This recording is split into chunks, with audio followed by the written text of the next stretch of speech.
Hi again, everyone. I'm Ollie Matthews. This is Societal Narcissism. This video is sponsored by contribution from Jessica. Jessica asked me to do another estranged parent story of my choice. So here we go. And what I have here is an estranged parent, another estranged mother. But what I'm about to show you is if there is ever the need where you absolutely, positively have to break no contact with this person, with the estranged parent, with your narcissistic, whoever you've gone no contact with, for your own benefit, because they might actually know something that you actually need information. Like if you actually need some type of information from these people that you can only get from them, this is how you do it, what I'm about to show you. Now, I only found this video because it was linked to another video that somebody suggested I look. And what is happening with these estranged parent channels on TikTok, these women put them up, and it's usually women. They put them up. They get a little bit of traction. And as soon as they start getting traction, that's when the abuse victims catch on, jump on them, start calling them out for the narcissistic borderlines they are. And then they get very cagey. They delete most of their channel. You know, you'll only be able to find a segment here, a segment there. Whatever TikTok, they stitch it to another video. That's how you find it. This is where I found this woman who is complaining about her son, who is no contact with her. She's estranged. And her son contacted her, and that's what this video is about. And again, another one probably doesn't know why her son doesn't want anything to do with her, as she sits here with the ridiculous lashes, the ridiculous eyeshadow, makeup, the giant hoop earrings. Just, you know what this woman is right off the bat. Whether to make this video or not. Well, it happened, and I've debated whether to make this video or not.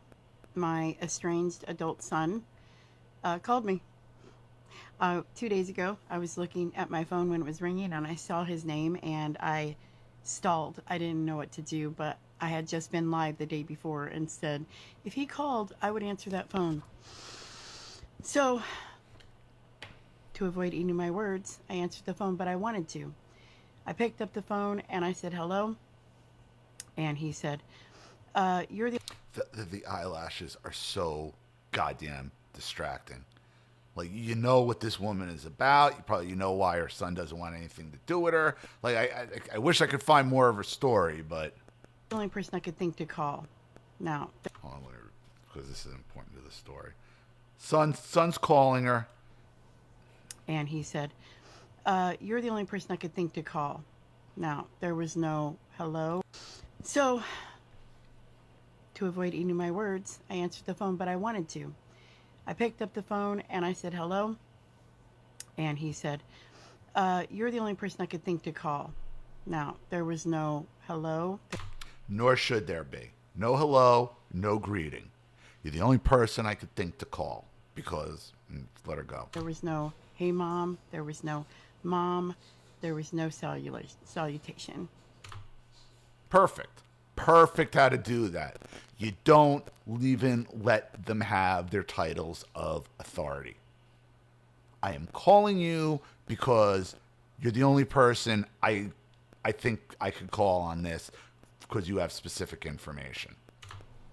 He then goes into a situation that he has himself into, and he decided that he should call me because the situation is related to the work that I used to do in the...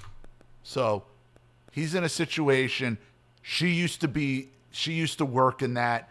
Like, let me call her and see if I could at least just get her to give me the information I need. Field that I just left, and the last day was last Friday after 32 years. But he would not know that because he doesn't know me anymore. He doesn't want to know you. He's no contact. He doesn't need to know you. He knows you worked in the field for 32 years. Okay, he's no contact, but you know what? Let me, because she's been there for 32 years, give her the opportunity to at least just give me the information I need. So he goes on to tell me about the situation, and I listen. And inside, I'm screaming, "Are you freaking kidding me? How is my granddaughter? How are you? Did you get married? What's your fiance's name?" You see, she's not even really listening. She's setting up for the trap. He's keeping it business related. She's looking to figure out how to hook him and hoover him back in. You don't need to know. This is not what this is about. I'm calling you for a very specific reason, and we are going to keep it within those parameters. Either you can help me or you cannot. I'm screaming all these things in my head, but I'm staying so calm. And he tells his story, and I say, "I think you should call an attorney." He says, "Okay," and hangs up. Fine. You got no information, call an attorney, whatever it is. Fine, that's all I needed. Bye, boom. That's it. You don't get sucked in. You don't make it emotional. You let them know all I need from you is the information. Just the way you treated us for however many years we put up with you is exactly what we're going to give back to you. The minute he hung up, I thought of something I should have said. I tried to call him back, and of course I was either still blocked or blocked again. I don't think it was fast enough for him to block me again. Perfect. Because you see what happens the second you contact them. It's not good enough. Now it's going to be, the assault is going to start again. A couple minutes later, he calls back and says, "I forgot to ask you one thing." He asked me another question. I said, "I don't have any advice. I think you should call an attorney." He said, "Okay," and hung up. Have no advice, didn't try to argue with her, didn't try to scream at her, "You better tell me, I know you know," didn't try to convince her. Either you're going to help me or you're not. You're not? Thank you, goodbye. No, you effing bitch. No, you better help me. No, I'm making demands. I'll let you see. No negotiation. I'll let you see your grandkids. I'll give you some. Nothing. I only need one thing from you. I need this information. You're not going to give it to me? Okay, fine.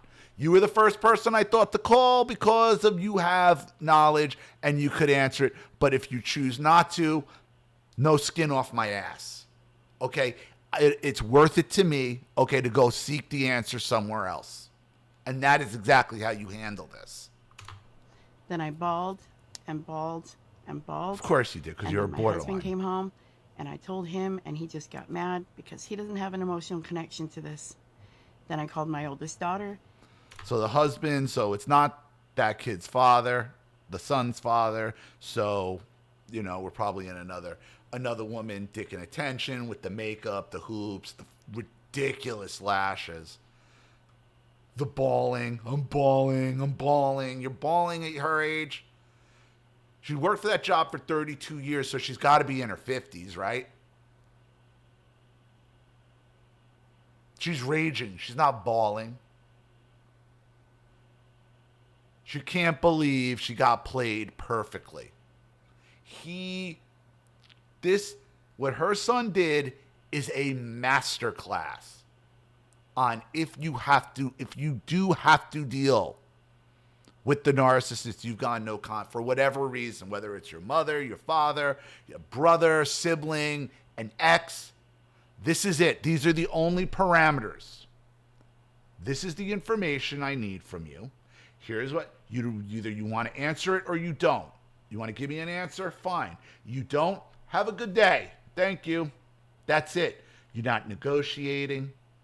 You're not haggling.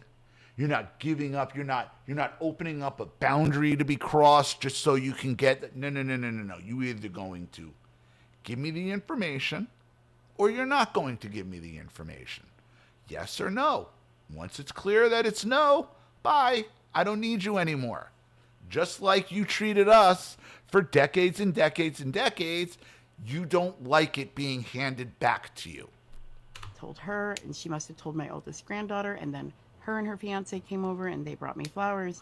And how many people, the daughter, the granddaughter, the fiance and his oldest daughter, all having to cater to the borderline monster? Gee, I don't really need to see the rest of the story to know why the son wants nothing to do with this.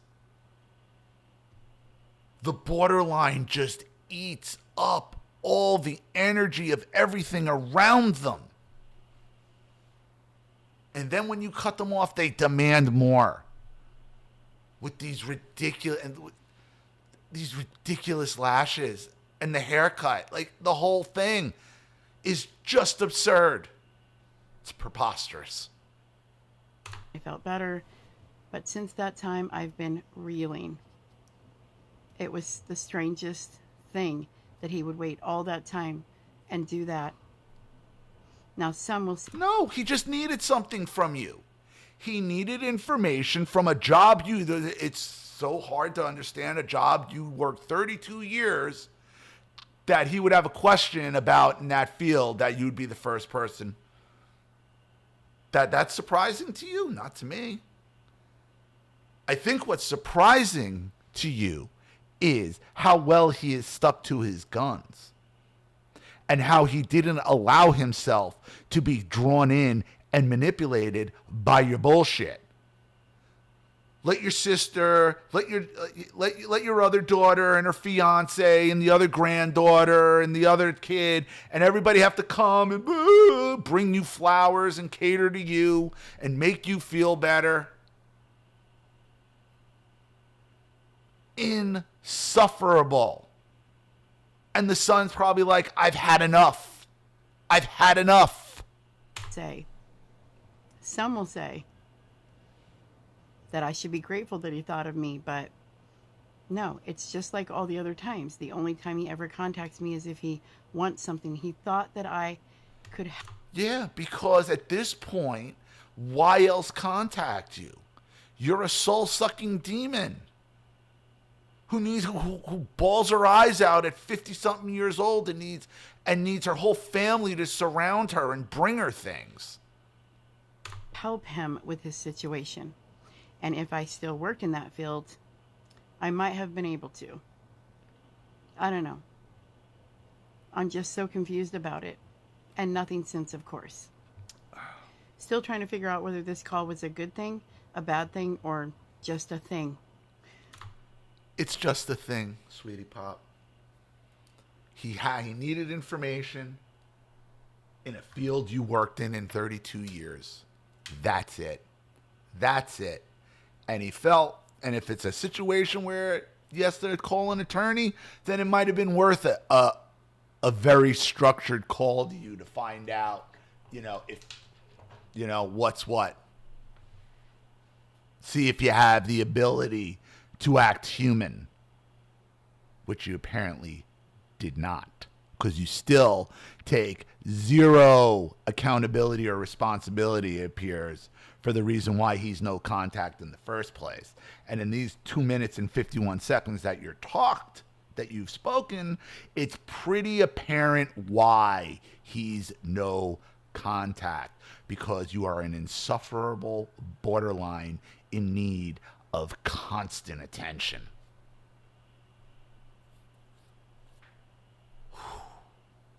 Those lashes, man. Those ridiculous lashes. Thank you, Jessica, for the contribution. I really appreciate it. Thank you to everybody watching. Please leave any opinions in the comment section below. And again, if you want your story read on the channel, you have a topic you'd like me to cover, something you'd like to expose, you'd like to set up a Skype, a phone call, have a private video made, you'd like to sponsor a video like this for someone who needs help and can't afford it, or just make a contribution to the channel in general to keep it supported, growing, and successful, because this channel survives 100% on contributions from all of you. Without you guys, all this goes away. So if you like what you see here and you want to see more videos like this, you know what to do with either the Cash App, Zelle, PayPal, and email links in the description box below. Also, please like and share this video wherever you can. Subscribe to my channel if you haven't, and be sure to click the subscription bell to be notified of all my video uploads. Also, be sure to subscribe to both my channels on Rumble, watch my videos and like them over there. Subscribe to me on X and Telegram as well. I'm Ollie Matthews. This has been Societal Narcissism. Take care, everyone.